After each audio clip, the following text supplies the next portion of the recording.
उत्पन्न हो जाए तो उसमें भी तकलीफ हो जाती है। कई बार लोग फंसे फसाए कर देते हैं तो बाद में कुड़कुड़ करते रहते हैं, उसमें भी बड़ी तकलीफ है।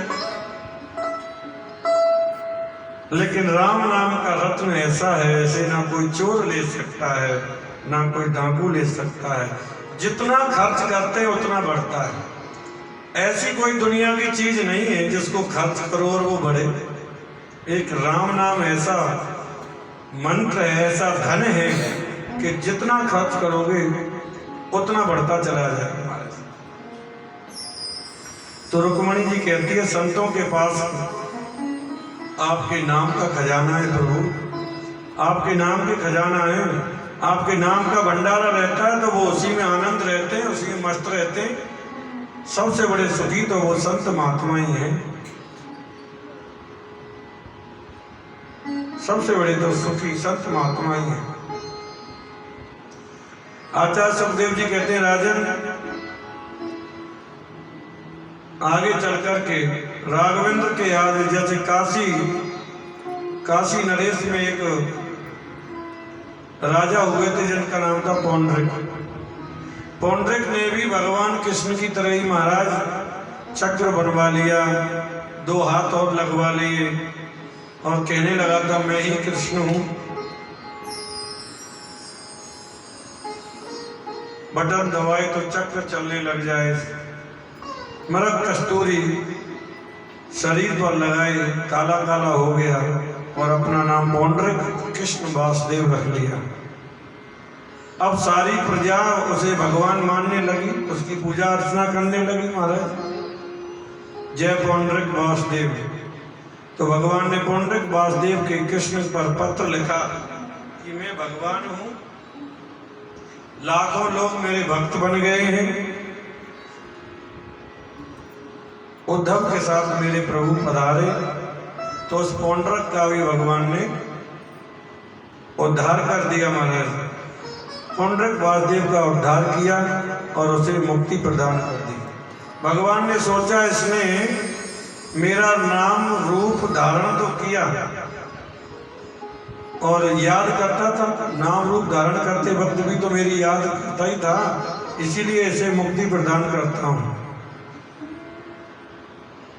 उसको भी मुक्ति प्रदान कर दी। जो सेवक बनने में आनंद है, दास बनने में जो आनंद है, अयम ही नारायण दास दासा। प्रभु के दास बनने में जो सुख है ना, वो स्वामी बनने में सुख नहीं है।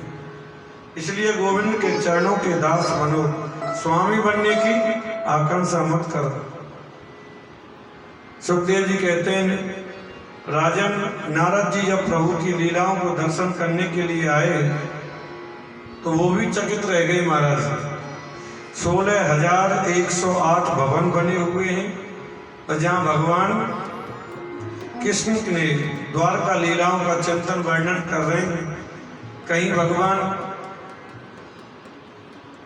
चिंतन कर रहे हैं, कहीं बच्चों के साथ में क्रीड़ा कर रहे हैं, कहीं पत्नियों के साथ में चौपड़ खेल रहे हैं, कहीं भोजन कर रहे हैं।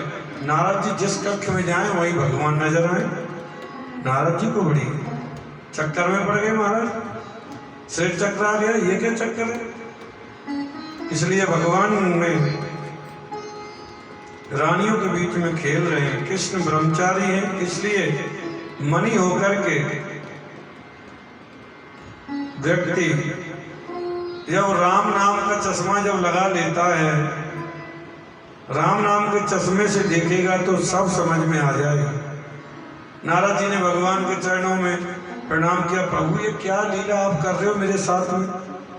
16,108 भवन में कृष्ण अलग अलग दिखाई दे रहे हो, ये क्या चक्कर है। भगवान ने सोचा ऐसा नाटक श्रमित कर दूं मैं जिससे सब आदि हो जाए।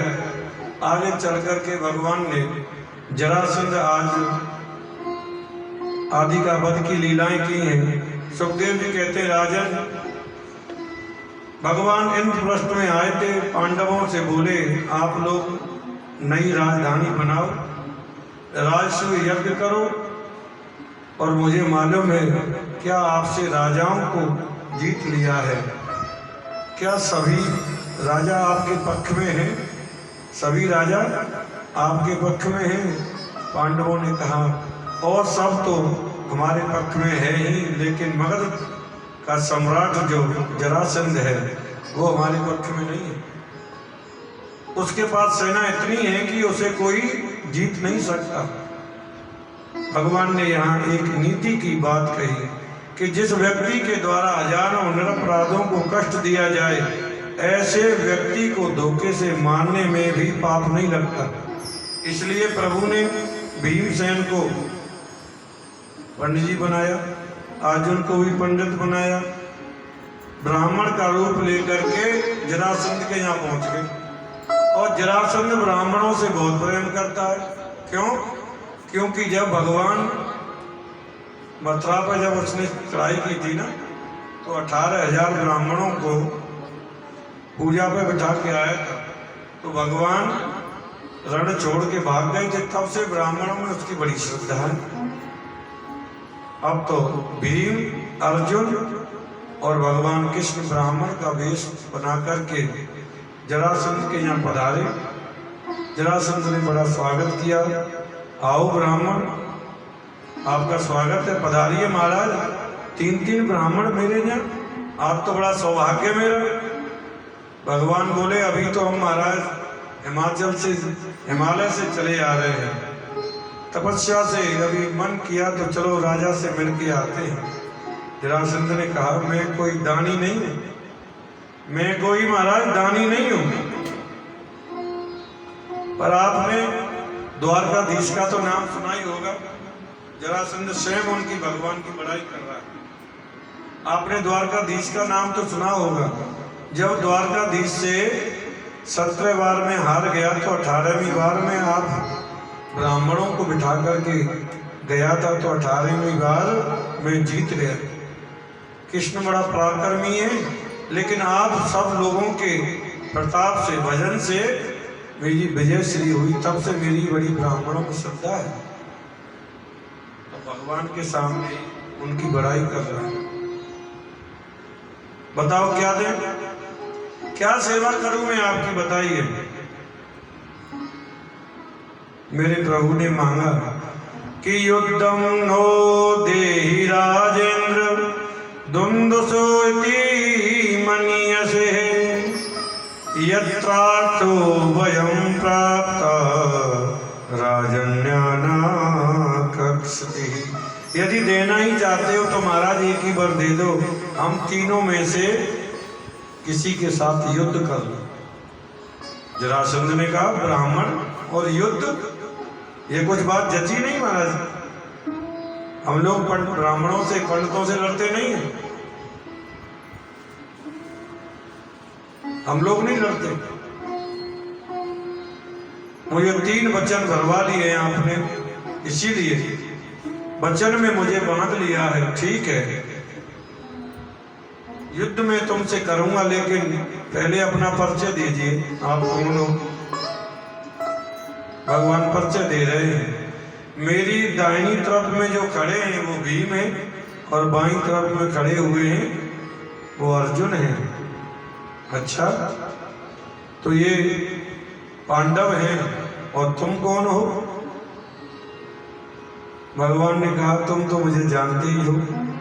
सही भगवान जोर से हंस गए, और भगवान की हंसी तो ऐसी है कि जो हंसते ही तो मिनट में पहचान लेते हैं।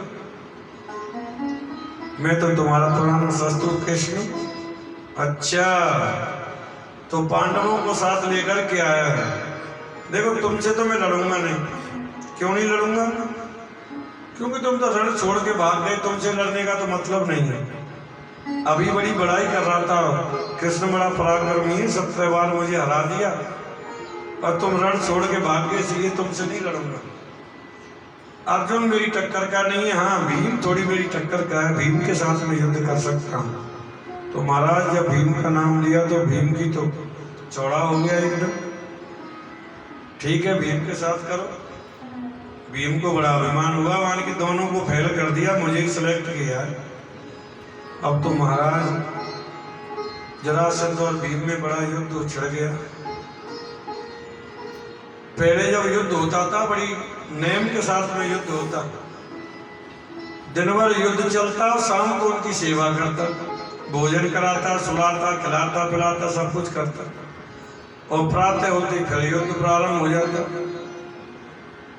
भीम ने प्रभु के पास में आकर के कहा, भगवान मेरी तो नस नस ढीली हो गई, मैं इससे युद्ध नहीं कर सकता, इससे मैं युद्ध नहीं कर सकता महाराज, पहाड़ जैसा बंदा है,